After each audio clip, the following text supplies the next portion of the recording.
आज आप श्रवण करेंगे शुक्रवार व्रत कथा। संतोषी माता की व्रत कथा। एक बुढ़िया माई थी, उसके 7 बेटे थे। 6 कमाने वाले थे और एक निकम्मा था। बुढ़िया माई 6 बेटों की रसोई बनाती, भोजन कराती और कुछ जूठन बचती वे 7वें को दे देती थी। परंतु वे बड़ा भोला भाला था, मन में कुछ विचार नहीं करता था। एक दिन वे बहू से बोला, देखो मेरी माँ को मुझ पर कितना प्रेम है। वे बोली, क्यों नहीं, सबका जूठा बचा हुआ जो तुमको खिलाती है। वे बोला, ऐसा हो ही नहीं सकता, मैं जब तक आंखों से ना देख लूं मान नहीं सकता। बहू ने हंसकर कहा, देख लोगे तब तो मानोगे ना। कुछ दिन बाद त्योहार आया। घर में 7 प्रकार के भोजन और चूरमे के लड्डू बनाए गए। कुछ दिन के बाद कोई त्योहार आया। घर में 7 प्रकार के भोजन और चूरमे के लड्डू बने। वे जांचने को सर दुखने का बहाना कर पतला वस्त्र सर पर ओढ़े रसोई घर में ही सो गया। वे कपड़े में से सब कुछ देख रहा था।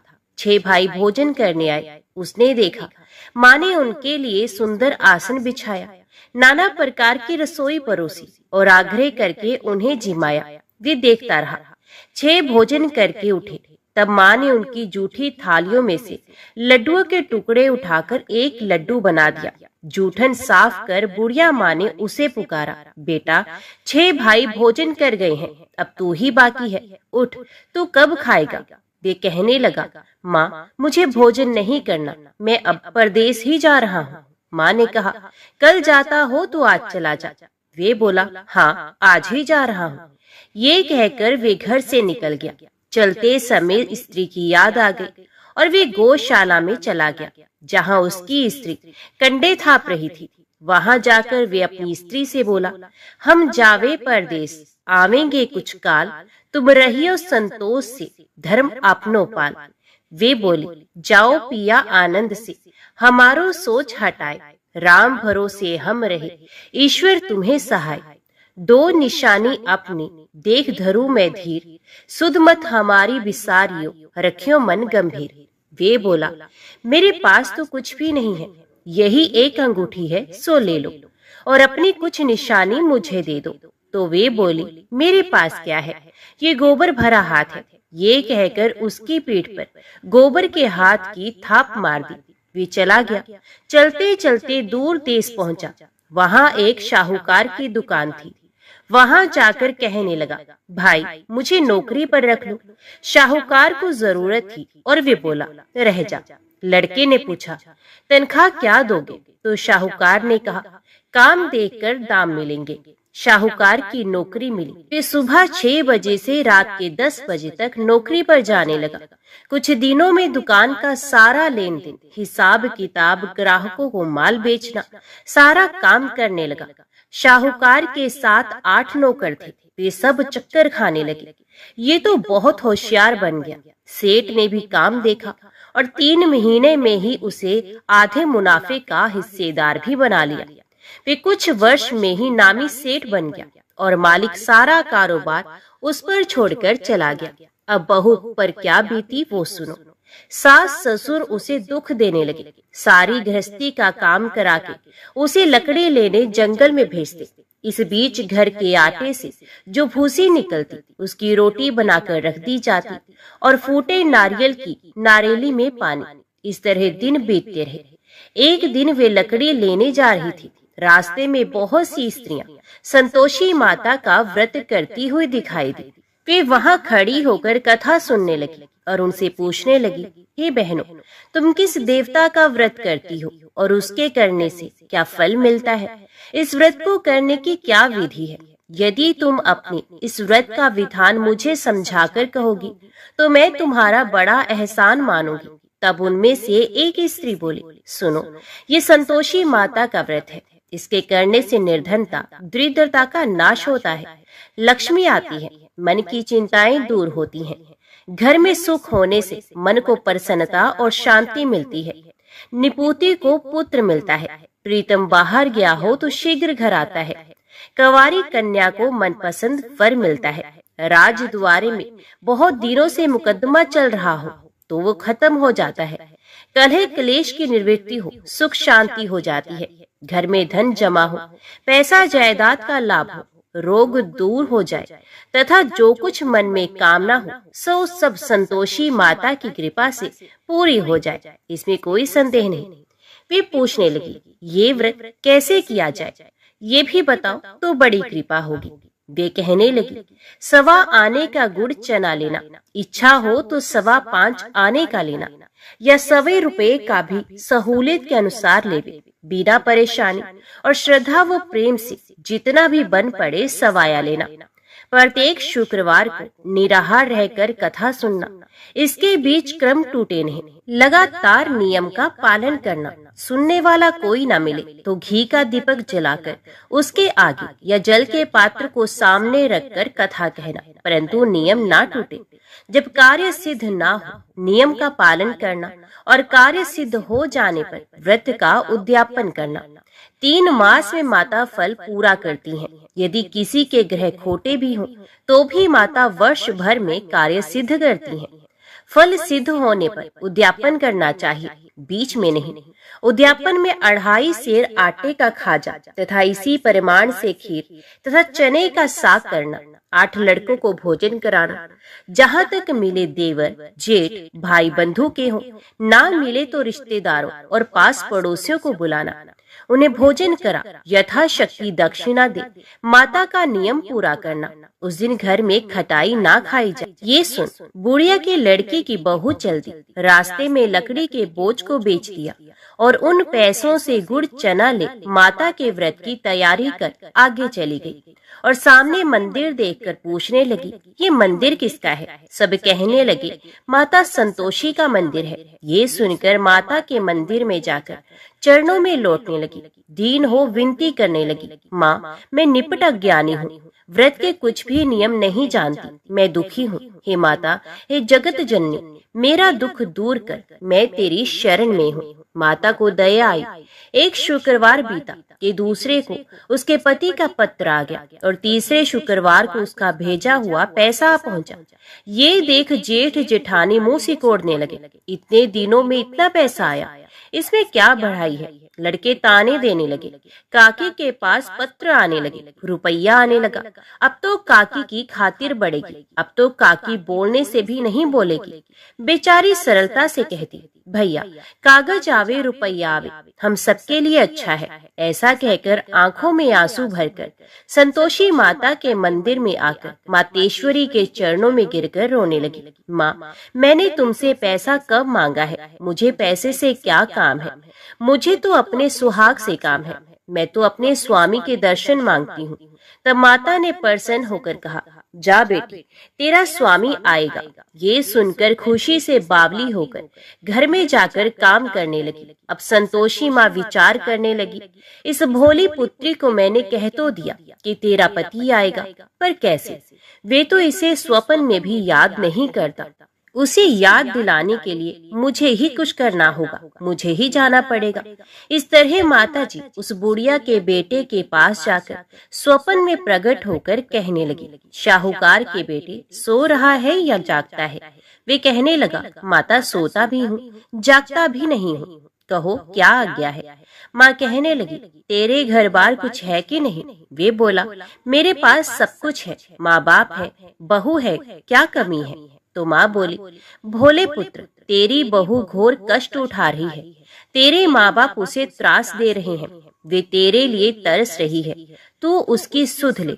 वे बोला, हाँ माताजी, ये तो मालूम है, परंतु जाऊं तो जाऊं कैसे? परदेश की बात है, लेन देन का कोई हिसाब नहीं, कोई जाने का रास्ता नहीं आता, कैसे चला जाऊं? माँ कहने लगी, मेरी बात मान, सवेरे नहा धोकर संतोषी माता का नाम ले, घी का दीपक जला, दंडवत प्रणाम कर दुकान पर जाकर बैठ जा। देखते देखते सारा लेन देन चुक जाएगा, जमा किया गया माल बिक जाएगा, साज होते होते धन का भारी ढेर लग जाएगा। अब सवेरे जल्दी उठकर भाई बंधुओं से सपने की सारी बात कहता है। वे सब उसकी अनसुनी कर दिल लगी उड़ाने लगे। कभी सपने भी सच होते हैं। एक बूढ़ा आदमी बोला, देख भाई, मेरी बात मान। इस प्रकार झूठ साच करने के बदले देवता ने जैसा कहा है वैसा ही करने में तेरा क्या जाता है। अब बूढ़े की बात मानकर वे नहा धोकर संतोषी माता को दंडवत घी का दीपक जला दुकान पर जाकर बैठ जाता है। थोड़ी देर में क्या देखता है कि देने वाले रुपया लाने लगे, लेने वाले हिसाब लेने लगे। कोठे में भरे सामान के खरीदार नकद दाम देकर सौदा करने लगे। शाम तक धन का भारी ढेर लग गया। मन में माता का नाम ले चमत्कार देख प्रसन्न हो घर ले जाने के वास्ते गहने कपड़ा सामान खरीदने लगा। यह काम से निपट तुरंत घर को रवाना हुआ। बहू बेचारी जंगल में लकड़ी लेने जाती है। लौटते वक्त माता जी के मंदिर में विश्राम करती है। वे तो उसके प्रतिदिन रुकने का जो स्थान ठहरा। धूल उड़ती देख वे माता से पूछती है, हे माता, ये धूल कैसे उड़ रही है? माता कहती है, हे पुत्री, तेरा पति आ रहा है। अब तू ऐसा कर, लकड़ियों के 3 बोझ बना ले। एक नदी के किनारे रख और दूसरा मेरे मंदिर पर और तीसरा अपने सर पर रख। तेरे पति को लकड़ियों का गट्ठर देख मोह पैदा होगा। वे यहाँ रुकेगा, नाश्ता पानी खाकर माँ से मिलने जाएगा। तब तू लकड़ियों का बोझ उठाकर जाना और चौक में गट्ठर डालकर जोर से आवाज लगाना, लो सासू जी, लकड़ियों का गट्ठर लो, भूसी की रोटी दो, नारियल के खोपड़े में पानी दो। आज मेहमान कौन आया है? बहुत अच्छा। माता जी से कहकर वे प्रसन्न मन से लकड़ियों के 3 गट्ठर ले आई। एक नदी के किनारे पर, एक माता जी के मंदिर पर रखा। इतने में मुसाफिर आ पहुंचा। सूखी लकड़ी देख उसकी इच्छा उत्पन्न हुई कि हम यहीं पर विश्राम करें और भोजन बनाकर खा पीकर गांव जाएं। इसी तरह रुककर भोजन बना, विश्राम करके गांव को गया। सबसे प्रेम से मिला। उसी समय सर पर लकड़ी का गट्ठर लिए वे उतावली सी आती है। लकड़ियों का भारी बोझ आंगन में डालकर जोर से 3 आवाज देती है, लो सासू जी, लकड़ियों का गट्ठर लो, भूसे की रोटी दो, आज मेहमान कौन आया है? ये सुनकर उसकी सास बाहर आकर अपने दिए हुए कष्टों को भुलाने हेतु कहती है, बहू, ऐसा क्यों कहती है? तेरा मालिक ही तो आया है। आ बैठ, मीठा भात खा, भोजन कर, कपड़े गहने पहन। उसकी आवाज सुनकर उसका पति बाहर आता है। अंगूठी देखकर व्याकुल हो जाता है। माँ से पूछता है, माँ, ये कौन है? तो माँ कहती है, बेटा, ये तेरी बहू है। आज 12 वर्ष हो गए जब से तू गया है। तब से सारे गांव में जानवर की तरह भटकती रहती है। घर का काम काज कुछ करती नहीं, 4 पहर आकर खा जाती है। अब तुझे देकर भूसी की रोटी और नारियल के खोपड़े में पानी मांगती है। वे लज्जित होकर बोला, ठीक है माँ, मैंने इसे भी देखा और तुम्हें भी देखा। अब दूसरे घर की ताली दो, उसमें रहूंगा। अब माँ बोली, ठीक है बेटा, जैसी तेरी मर्जी हो सो कर। ये कह ताली का गुच्छा पटक दिया। उसने ताली लेकर दूसरे मकान की 3री मंजिल का कमरा खोल सारा सामान जमाया। एक दिन में राजा के महल जैसा ठाट बाट बन गया। अब क्या था, बहुत सुख भोगने लगे। इतने में शुक्रवार आया। उसने अपने पति से कहा, मुझे संतोषी माता के व्रत का उद्यापन करना है। उसका पति बोला, अच्छा, खुशी से कर लो। वे उद्यापन की तैयारी करने लगी। जेठानी के लड़कों को भोजन के लिए कहने के लिए गई। उन्होंने मंजूर भी किया, परंतु पीछे से जेठानी ने अपने बच्चों को सिखाया, देखो रे, भोजन के समय सब लोग खटाई मांगना, जिससे उसका उद्यापन पूरा ना हो।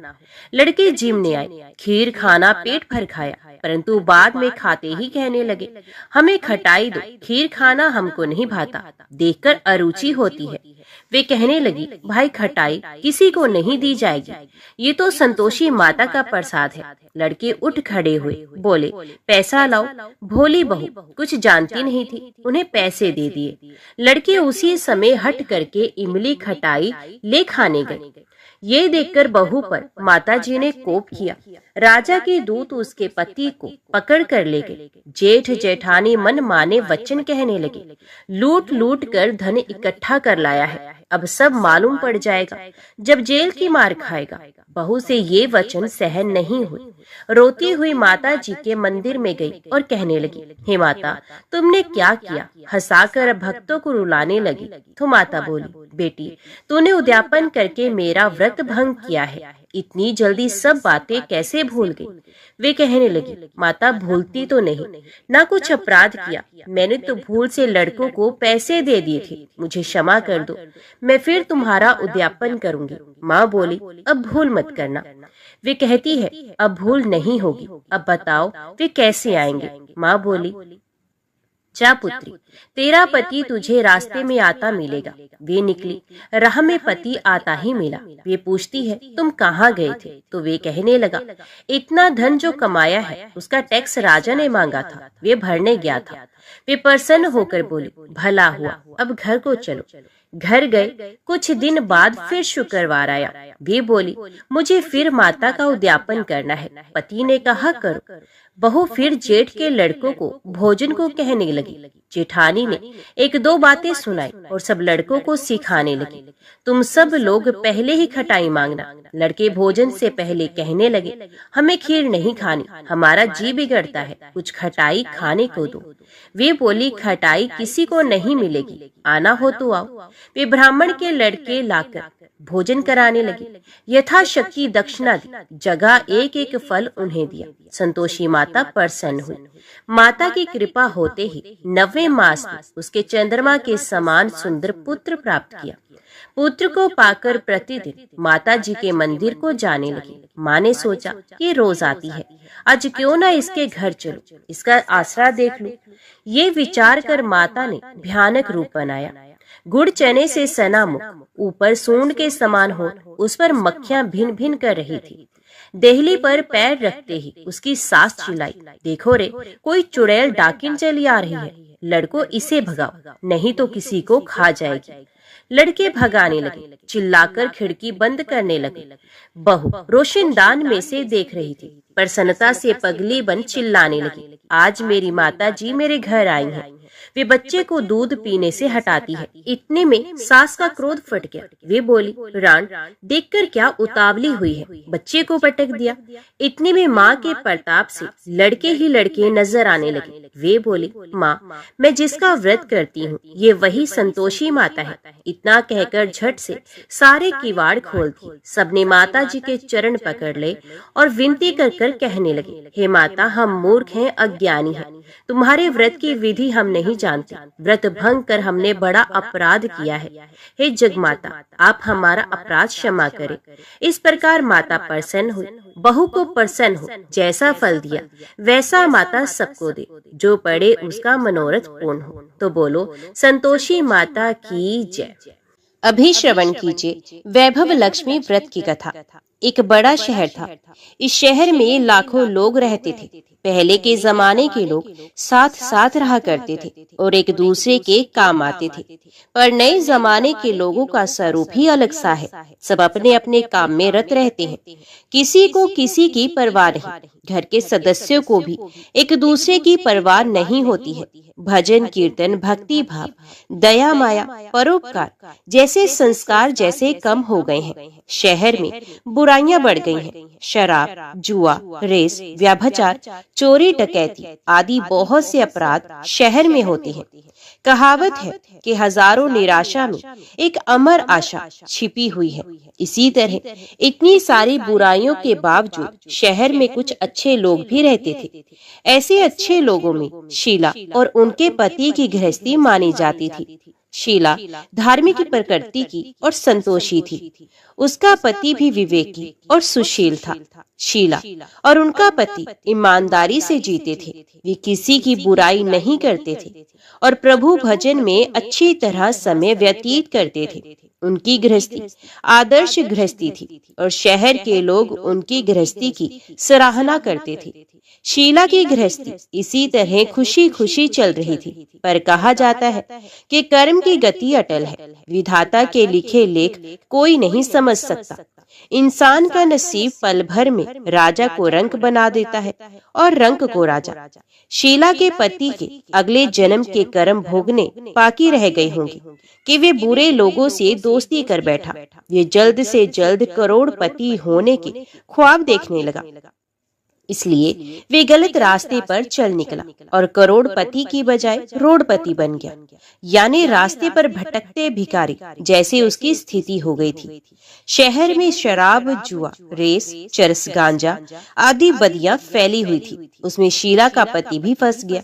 दोस्तों के साथ उसे भी शराब की लत लग गई। जल्द से जल्द पैसे वाला बनने की लालच में दोस्तों के साथ रेस, जुआ भी खेलने लगा। इस तरह बचाई हुई धनराशि, पत्नी के गहने, सब कुछ रेस, जुए में गवा दिया था।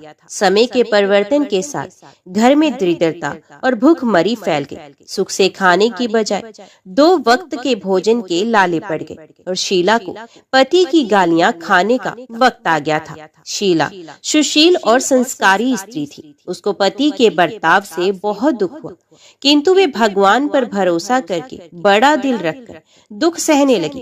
कहा जाता है कि सुख के पीछे दुख और दुख के पीछे सुख आता ही है, इसलिए दुख के बाद सुख आएगा ही। ऐसी श्रद्धा के साथ शीला प्रभु भक्ति में लीन रहने लगी।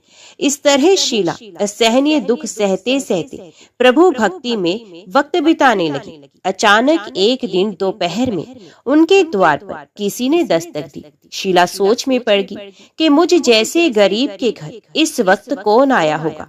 फिर भी द्वार पर आए हो अतिथि का आदर करना चाहिए। ऐसे आर्य धर्म के संस्कार वाली शीला ने खड़े होकर द्वार खोला।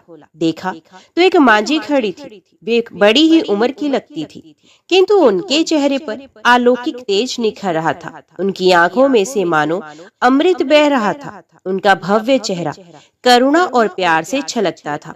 उनको देखते ही शीला के मन में अपार शांति आ गई। वैसे शीला इस मांझी को पहचानती नहीं थी, फिर भी उनको देखकर शीला के रोम रोम में आनंद आ गया। शीला मांझी को आदर के साथ घर में ले आई। घर में बिठाने के लिए कुछ भी नहीं था, अतः शीला ने सकुचाकर एक फटी हुई चादर पर उनको बिठाया। मांझी ने कहा, क्यों शीला, मुझे पहचाना नहीं? शीला ने सकुचाकर कहा, माँ, आपको देखते ही बहुत खुशी हो रही है, बहुत शांति मिल रही है। ऐसा लगता है कि मैं बहुत दिनों से जिसे ढूंढ रही थी वे आप ही हैं, पर मैं आपको पहचान नहीं सकती। मांझी ने हंसकर कहा, क्यों, भूल गई? हर शुक्रवार को लक्ष्मी जी के मंदिर में भजन कीर्तन होते हैं, तब मैं भी वहाँ आती हूँ। वहाँ हर शुक्रवार को हम मिलते हैं। पति गलत रास्ते पर चला गया। तब से शीला बहुत दुखी हो गई थी और दुख की मारी वे लक्ष्मी जी के मंदिर में भी नहीं जाती थी। बाहर के लोगों के साथ नजर मिलाते भी उसे शर्म आने लगी थी। उसने याददाश्त पर जोर दिया, पर वे मांझी को याद नहीं कर पा रही थी। तभी मांझी ने कहा, तू लक्ष्मी जी के मंदिर में कितने मधुर भजन गाती थी, अभी अभी तू दिखाई नहीं देती थी, इसलिए मुझे हुआ कि तू क्यों नहीं आती है, कहीं बीमार तो नहीं हो गई? ऐसा सोचकर मैं तुझसे मिलने आ गई। मांझी के अति प्रेम भरे शब्दों से शीला का हृदय पिघल गया। उसकी आंखों में आंसू आ गए। मांझी के सामने वे बिलख बिलख कर रोने लगी। ये देखकर मांझी शीला के नजदीक आई और उसकी सिसकती पीठ पर प्यार भरा हाथ फेरकर सांत्वना देने लगी। मांझी ने कहा, बेटी, सुख और दुख तो धूप छांव जैसे होती हैं। धैर्य रखो बेटी, और तुझे परेशानी क्या है? तेरे दुख की बात मुझे सुना, तेरा मन हल्का हो जाएगा और तेरे दुख का कोई उपाय भी मिल जाएगा। मांझी की बात सुनकर शीला के मन को शांति मिली। उसने मांझी से कहा, माँ, मेरी गृहस्थी में भरपूर सुख और खुशियाँ थी। मेरे पति भी सुशील थे। अचानक हमारा भाग्य हमसे रूठ गया। मेरे पति बुरी संगति में फंस गए और बुरी आदतों के शिकार हो गए तथा अपना सब कुछ गवा बैठे हैं, तथा हम रास्ते के भिखारी जैसे बन गए हैं। ये सुनकर मांझी ने कहा, ऐसा कहा जाता है कि कर्म की गति न्यारी होती है। हर इंसान को अपने कर्म भुगतने ही पड़ते हैं, इसलिए तू चिंता मत कर। अब तू कर्म भुगत चुकी है, अब तुम्हारे सुख के दिन अवश्य आएंगे। तू तो माँ लक्ष्मी जी की भक्त है। माँ लक्ष्मी जी तो प्रेम और करुणा की अवतार है। ये अपने भक्तों पर हमेशा ममता रखती हैं। इसलिए तू धैर्य रखकर माँ लक्ष्मी जी का व्रत कर। इससे सब कुछ ठीक हो जाएगा। माँ लक्ष्मी जी का व्रत करने की बात सुनकर शीला के चेहरे पर चमक आ गई। उसने पूछा, माँ, लक्ष्मी जी का व्रत कैसे किया जाता है? वे मुझे समझाइए, मैं ये व्रत अवश्य करूंगी। माँ जी ने कहा, बेटी, माँ लक्ष्मी जी का व्रत बहुत सरल है। उसे वरद लक्ष्मी व्रत या वैभव लक्ष्मी व्रत भी कहा जाता है। ये व्रत करने वाले की सब मनोकामना पूर्ण होती हैं। वे सुख, संपत्ति और यश प्राप्त करता है। ऐसा कहकर माँ जी वैभव लक्ष्मी व्रत की विधि कहने लगी। बेटी, वैभव लक्ष्मी व्रत वैसे तो सीधा सादा व्रत है, किंतु कई लोग ये व्रत गलत तरीके से करते हैं, अतः उसका फल नहीं मिलता। कई लोग कहते हैं कि सोने के गहने की हल्दी कुमकुम से पूजा करो, बस व्रत हो गया, पर ऐसा नहीं है। कोई भी व्रत शास्त्रीय विधि से करना चाहिए, तभी उसका फल मिलता है। सच्ची बात यह है कि सोने के गहनों का विधि से पूजन करना चाहिए। व्रत की उद्यापन विधि भी शास्त्रीय विधि से करना चाहिए। ये व्रत शुक्रवार को करना चाहिए। प्रातः काल स्नान करके स्वच्छ कपड़े पहनो और सारा दिन जय माँ लक्ष्मी का रटन करते रहो। किसी की चुगली नहीं करनी चाहिए। शाम को पूर्व दिशा में मुंह करके आसन पर बैठ जाओ। सामने पाटा रखकर उस पर रुमाल रखो। रुमाल पर चावल का छोटा सा ढेर करो। उस ढेर पर पानी से भरा तांबे का कलश रख दो। कलश पर एक कटोरी रखो। उस कटोरी में एक सोने का गहना रखो। सोने का ना हो तो चांदी का भी चलेगा। चांदी का ना हो तो नकद रुपया भी चलेगा। बाद में घी का दीपक जलाकर अगरबत्ती सुलगा कर रखो।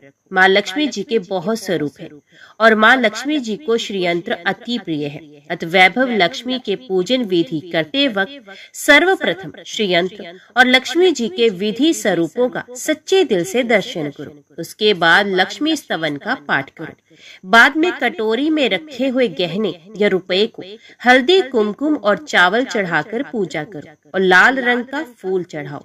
शाम को कोई मीठी चीज बनाकर उसका प्रसाद रखो। ना हो सके तो शक्कर या गुड़ भी चल सकता है। फिर आरती करके 11 बार सच्चे हृदय से जय माँ लक्ष्मी बोलो। बाद में 11 या 21 शुक्रवार ये व्रत करने का दृढ़ संकल्प माँ के सामने करो और आपकी जो मनोकामना हो वे पूरी करने को माँ लक्ष्मी जी से विनती करो। फिर माँ का प्रसाद बांट दो और थोड़ा प्रसाद अपने लिए भी रख लो। अगर आप में शक्ति हो तो सारा दिन उपवास करो और सिर्फ प्रसाद खाकर शुक्रवार का व्रत करो। ना शक्ति हो तो एक बार शाम को प्रसाद ग्रहण करते समय खाना खा सकते हैं। अगर थोड़ी शक्ति भी ना हो तो 2 बार भोजन कर सकते हैं। बाद में कटोरी में रखा गहना या रुपया भी ले लो। कलश का पानी तुलसी की क्यारी में डाल दो और चावल पक्षियों को डाल दो। इसी तरह शास्त्रीय विधि से व्रत करने से उसका फल अवश्य मिलता है। इस व्रत के प्रभाव से सब प्रकार की विपत्ति दूर होकर आदमी मालामाल हो जाता है। संतान ना हो तो संतान प्राप्ति होती है। सौभाग्यवती स्त्री का सौभाग्य अखंड रहता है। कुंवारी लड़की को मनभावन पति मिलता है। शीला ये सुनकर आनंदित हो गई। फिर पूछा, माँ, आपने वैभव लक्ष्मी व्रत की जो शास्त्रीय विधि बताई है वैसे मैं अवश्य करूंगी, किंतु उसकी उद्यापन विधि किस तरह करनी चाहिए ये भी कृपा करके सुनाइए। माँ जी ने कहा, 11 या 21 जो मन्नत मानी हो उतने शुक्रवार ये वैभव लक्ष्मी व्रत पूरी श्रद्धा और भावना से करना चाहिए। व्रत के आखिरी शुक्रवार को खीर का नैवेद्य रखो। पूजन विधि हर शुक्रवार को करते हैं वैसे ही करनी चाहिए। पूजन विधि के बाद श्रीफल फोड़ो और कम से कम 7 कुंवारी या सौभाग्यशाली स्त्रियों को कुमकुम का तिलक करके वैभव लक्ष्मी व्रत की एक पुस्तक उपहार में देनी चाहिए और सबको खीर का प्रसाद देना चाहिए। फिर धन लक्ष्मी स्वरूप वैभव लक्ष्मी स्वरूप माँ लक्ष्मी जी की छवि को प्रणाम करें। माँ लक्ष्मी जी का ये स्वरूप वैभव देने वाला है। प्रणाम करके मन ही मन भावुकता से माँ की प्रार्थना करते वक्त कहें कि हे माँ धन लक्ष्मी, हे माँ वैभव लक्ष्मी, मैंने सच्चे हृदय से आपका व्रत पूर्ण किया है, तो हे माँ हमारी मनोकामना पूर्ण कीजिए, हमारा सबका कल्याण कीजिए। जिसे संतान ना हो उसे संतान देना, सौभाग्यशाली स्त्री का सौभाग्य अखंड रखना, कुंवारी लड़की को मनभावन पति देना। आपका ये चमत्कारी वैभव लक्ष्मी व्रत जो भी करे उसकी सब विपत्ति को दूर करना, सबको सुखी करना। हे माँ, आपकी महिमा अपरंपार है। माँ जी के पास से वैभव लक्ष्मी व्रत की शास्त्रीय विधि सुनकर शीला भाव विभोर उठी। उसे लगा मानो सुख का रास्ता मिल गया। उसने आंखें बंद करके मन ही मन उसी क्षण संकल्प लिया कि हे वैभव लक्ष्मी माँ, मैं भी माँ जी के कहे अनुसार श्रद्धा पूर्वक शास्त्रीय विधि से वैभव लक्ष्मी व्रत 21 शुक्रवार तक करूंगी और व्रत की शास्त्रीय रीति के अनुसार उद्यापन भी करूंगी। शीला ने संकल्प करके आंखें खोली तो सामने कोई नहीं था। वे विस्मित हो गई कि माँ जी कहाँ चले गए। ये माँ जी कोई दूसरा नहीं, साक्षात लक्ष्मी जी ही थी। शीला लक्ष्मी जी की भक्त थी, इसलिए अपने भक्त को रास्ता दिखाने के लिए माँ लक्ष्मी देवी माँ जी का स्वरूप धारण करके शीला के पास आई थी। दूसरे दिन ही शुक्रवार था। प्रातः काल स्नान करके स्वच्छ कपड़े पहनकर शीला मन ही मन श्रद्धा और पूरे भाव से जय माँ लक्ष्मी का मन ही मन जप करने लगी। सारा दिन किसी की चुगली नहीं की। शाम हो तब हाथ पांव मुंह धोकर शीला पूर्व दिशा में मुंह करके बैठी। घर में पहले तो सोने के बहुत से गहने थे, पर पति ने गलत रास्ते पर चलकर सब गिरवी रख दिए। पर नाक की कील बच गई थी। नाक की कील निकालकर उसे धोकर शीला ने कटोरी में रख दिया। सामने पाटे पर रुमाल रखकर मुट्ठी भर चावल का ढेर कर दिया। उस पर तांबे का कलश पानी भरकर रखा। उसके ऊपर कील वाली कटोरी रखी। फिर विधि पूर्वक वंदन, स्तवन, पूजन वगैरह किया और घर में थोड़ी शक्कर थी, वे प्रसाद में रखकर वैभव लक्ष्मी व्रत किया। ये प्रसाद पहले पति को खिलाया। प्रसाद खाते ही पति के स्वभाव में फर्क पड़ गया। उस दिन उसने शीला को नहीं मारा, सताया भी नहीं। शीला को बहुत आनंद हुआ। उसके मन में वैभव लक्ष्मी व्रत के लिए श्रद्धा और भी बढ़ गई। शीला ने पूर्ण श्रद्धा भक्ति से 21 शुक्रवार तक व्रत किया। 21वें शुक्रवार को विधि पूर्वक उद्यापन विधि करके 7 स्त्रियों को वैभव लक्ष्मी व्रत की 7 पुस्तकें उपहार में दी। फिर माता जी के धन लक्ष्मी स्वरूप की छवि को वंदन करके भाव से मन ही मन प्रार्थना करने लगी। हे माँ धन लक्ष्मी, मैंने आपका वैभव लक्ष्मी व्रत करने की जो मन्नत मानी थी, वे व्रत आज पूर्ण किया है। हे माँ, मेरी हर विपत्ति को दूर करो, हमारा सबका कल्याण करो। जिसे संतान ना हो उसे संतान दो। सौभाग्यवती स्त्री का सौभाग्य अखंड रखना।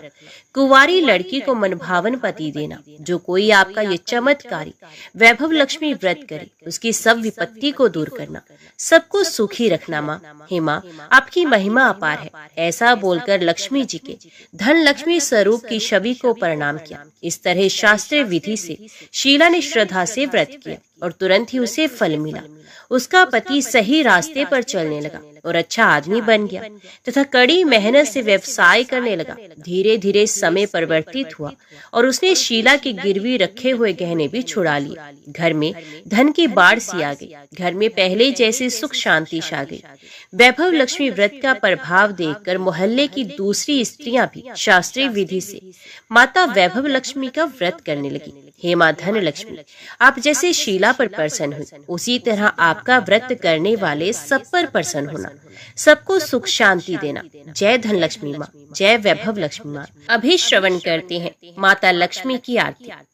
जय लक्ष्मी माता मैया, जय लक्ष्मी माता, तुमको निश दिन सेवत हर विष्णु विधाता। ओम जय लक्ष्मी माता, उमा रमा ब्रह्माणी, तुम ही जग माता। सूर्य चंद्रमा ध्यावत नारद ऋषि गाता। ओम जय लक्ष्मी माता, दुर्गा रूप निरंजन, सुख संपत्ति दाता। जो कोई तुमको ध्याता, रिद्धि सिद्धि धन पाता। ओम जय लक्ष्मी माता, तुम पाताल निवासिनी, तुम ही शुभ दाता। कर्म पर भाव पर काशिनी, भवनिधि की त्राता। ओम जय लक्ष्मी माता, जिस घर तुम रहती माँ, सब सद्गुण आता। सब संभव हो जाता, मन नहीं घबराता। ओम जय लक्ष्मी माता, तुम बिन यज्ञ न होते, वस्त्र न कोई पाता, खान पान का वैभव सब तुमसे आता। ओम जय लक्ष्मी माता। शुभ गुण मंदिर सुंदर, शिरोदधि जाता, रतन चतुर्दश तुम बिन कोई नहीं पाता। ओम जय लक्ष्मी माता। महालक्ष्मी जी की आरती जो कोई जन गाता, और आनंद समाता, पाप उतर जाता। ओम जय लक्ष्मी माता। ओम जय लक्ष्मी माता। मैया जय लक्ष्मी माता। तुमको निश दिन सेवत हर विष्णु विधाता। ओम जय लक्ष्मी माता। जय माँ भगवती, जय माँ दुर्गा। आज की वीडियो में इतना ही। उम्मीद करती हूँ वीडियो आपको पसंद आई होगी। वीडियो पसंद आई हो तो वीडियो को लाइक और चैनल को सब्सक्राइब जरूर कीजिएगा। जय माता दी लिखकर कमेंट बॉक्स में अपनी हाजिरी और अपने सुझाव देना ना भूलेगा। तो मिलते हैं अगली कथा अगली वीडियो के साथ।